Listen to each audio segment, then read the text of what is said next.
now. And here in the living room of the small house, halfway up in the next block, we find Mrs. Victor Gook, her son, Mr. Rush Gook, her amiable Uncle Fletcher, and Mrs. Florence Harris from across the alley. Mrs. Harris is paying a neighborly call, and Uncle Fletcher looked in a moment ago to get warm and to break the long walk down to the interurban station. Mrs. Harris is speaking at the moment, and we hear her say, I agree with you, Mrs. Gook.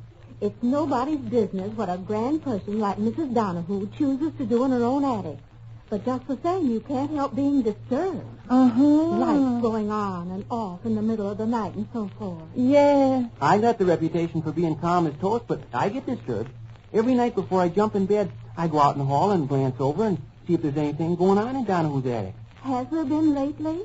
No. Well, there's something darn good and peculiar taking place over there. Certainly no doubt about that. But Mrs. Donahue is a wonderful neighbor and is always her smiling, cheerful, happy self. And so until she says something herself about this business, I'm certainly not going to. I can tell by you ladies' faces you're waiting to hear an expression from me on the matter. Not at all, Uncle Fletcher. In fact, I have a guilty feeling we're talking about Miss Donahue behind her back when we gossip like this. Ish, let's talk about something else. That's what I say. No, you ladies' faces are dead giveaways. You're anxious to have an expression from me on this matter, and you can't keep from darting eager, expectant glances in my direction. You're the limit, Uncle Fletcher. Rush, honey, as you grow older and become a man, you'll gradually discover that women are so easy and transparent you can read them like a book. Sadie and Mrs. Harris, honey, concerning the mysterious goings-on in Donahue's attic, I do not for one moment entertain any ideas that an insane murderer crouches fiendishly in the flickering darkness. Oh, Mr. Rush, listen now. Ooh, stop that wild talk right here and now, Uncle Fletcher. I do not for the split 50th of a second say that some kind of hairy ape-like creature tugs at his chains and gnaws at his steel cage. But you are saying it, and I'm telling you to stop. Certainly, Sadie. I have no wish to frighten you, ladies. Wouldn't that be wonderful talk to circulate around? I have no wish. And that's the way such trash does get circulated around. I believe, Sadie, that I will saunter on down to the interurban station. All right.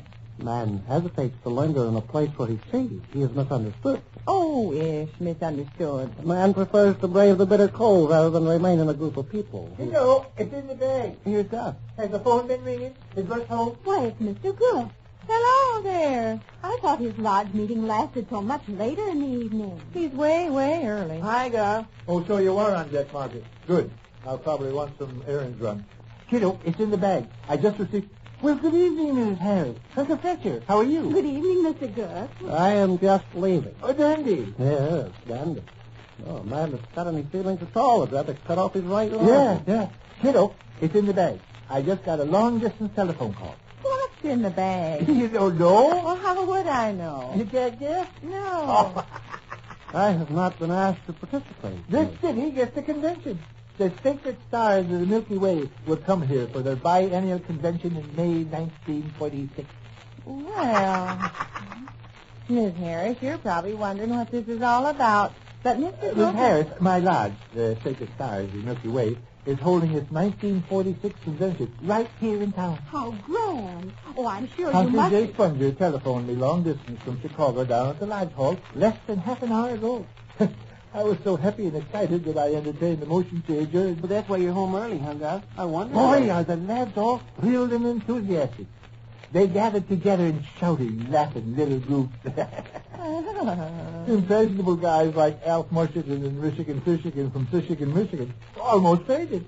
While big, simple, honest fellas like Sweet Corn McBlock couldn't do anything but stand and grin. See, Miss Harris, this means a good deal. Miss Harris, the local chapter of the lodge, is the Drowsy Venus chapter.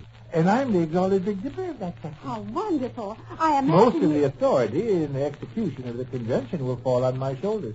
Oh, kiddo, Hunter J. Sponger just verified that. I'm to be Grand Marshal. Well, I started to open my mouth to make a remark a minute ago. First, this will interest you. Hunky J. Sponger asked me if I wanted a horse or a motorcycle or a rickshaw to ride around in during the convention. Guess which one I chose? Rickshaw. Nope. That's what I would have chosen. Guess again. Motorcycle. Nope. Took the horse, huh? Well, a horse makes a pretty nice vehicle. I took all three. No. I took the rickshaw, motorcycle, and horse, all three. Well, Vic, honey, not to change the subject, but the other... What, Uncle Fletcher? Not to change the subject, but the other... Uncle Fletcher, you couldn't change the subject with a crowbar of tempered steel. I just thought you might be interested in something that took place down the interurban station. No, I'm afraid I wouldn't. Not right this minute, anyhow. Baby Vaugh had stood up a pot of fresh hyena grease, and some of the different ones skulking around. Uncle Fletcher, you'll just have to save that anecdote for later. I'm dying to hear it and all. But right now, I'm too full of this convention. I believe I'll slink on downtown. Maybe you better, Uncle Fletcher. You're certainly not happy here. Rickshaw, motorcycle, and horse rush. All three will be at my command. Hey, am I going to brag about this up at school? Yeah, go ahead and brag. Oh, yes, Vic. Well, sure, brag your head off, right? Okay. And your convention is next May, Mr. Gook. 2 whole weeks. 2 whole weeks of colored glamour and excitement. Kiddo, I warned you, I think, that this will cost us money. Oh, yes, you warned me, but let's not lose our head. All my lodge paraphernalia and equipment will have to be refurbished.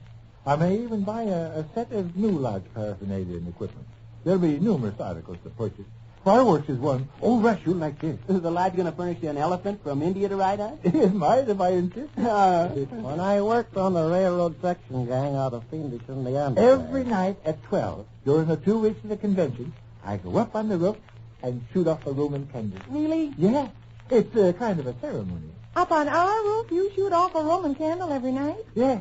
The neighbors will love that. When I worked on the railroad section gang... Now, kiddo, you're going to have to be a sport about a lot of stuff. I know you won't like the amount of money that I'm going to have to spend, and I know you won't like the 3 extra telephones that I plan to install here in the house during the convention, and you'll probably be tempted to object to my riding around in my rickshaw with various beautiful women. What's this now? Well, I know good and well that there'll be several beauty contests, and I'll most likely be in charge of them, just like I'm in charge of everything else. So if you see me riding down Jefferson Street in my rickshaw with a stunning girl at my side, throwing kisses to Oh, I'm not fooling, Spade. No, you will have to be a sport about a lot of stuff. Vic, honey, do you like home butchered hank patties? Yes. You do. Yeah, delicious. What are home butchered hank patties? Why, they're hank patties that have been butchered at home. I didn't think you knew what they were. Oh, what are they? Home butchered hank patties, Vic, Sade Rush, and Mrs. Harris, honey. Is where you clutch the instrument by the throat and choke off the music to the desired bass or alto. I do not consider that to be the slightest bit funny. I apologize, Uncle Fletcher. I feel so good about this lodge business, I couldn't resist a mischievous impulse. There's a time for side-splitting jokes, and there's a I time... know it, Uncle Fletcher. Tell me what ham-butchered hunk putties are. The article is not ham-butchered hunk putties. Bum-butchered hunk putties? So listen, I'll tell you. Please. Home butchered hank patties. And what are they? Home butchered hank patties is where you've got an old beef upwards of 8 years old. Ernie Sprucher there in Belvedere, Illinois, owned a beef of that description, and here's the unbelievable thing he done with it. I know in advance you'll hoot and holler and say I'm manipulating the... Oh, and kiddo, I'm going to ask for my vacation. I'm going to try to talk the boss into letting me take my vacation on the dates that coincide with the beginning and closing of the convention. And I'm pretty sure I can swing it. Won't that be great? Yes. By George, I just hope I won't explode before next May. I don't see how I can stand the 6 months of anticipation. You're liable to lose weight. Yeah, sure. And grow gaunt and hollow-cheeked and white lips and trembling. Vic, honey, a few remarks have been passed here this evening which call for some kind of an explanation. There's so much to look forward to. Ordinarily, I am not a quarrelsome man. The horse, the motorcycle, and the rickshaw. I give way to the other fellow. The beauty contest, the parade, the hotel banquet, the dirigible balloon rides, and the band music. Vic, honey. The inspection trips, the picnics, the speeches, and the fireworks, the children's pageants, the street carnivals. Vic, honey. The formal dinners, the committee meetings, the floats, and the brave, bright banners fluttering in the breeze. It's almost too much to look forward to. A man could very easily push. We'll have to watch you close and careful to see that you don't. Mrs. Harris, you're sitting there not saying a word. Oh, there's nothing for me to say. Here's a kiss. Oh, what? I know you're feeling so good, I'm going to give you a kiss. Why, Mr. Gook. There. And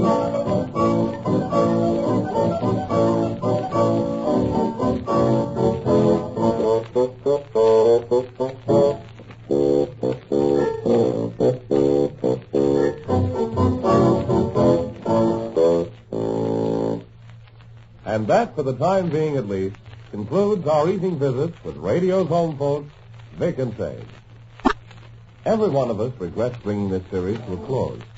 The Procter & Gamble Company wants to take this opportunity to thank Paul Reimer for his wonderful script. And while we're passing out tributes, we want to reserve very large ones for Arthur Van Harvey as Vic, Bernardine Flynn as Sade, Billy Idelson as Rush, and Clarence Hartzell as the inimitable Uncle Fletcher. The makers of Oxidol appreciate your interest in the program and your loyalty to their product. And so we say goodbye to Vic and Sade. Well, sir, it's early evening at our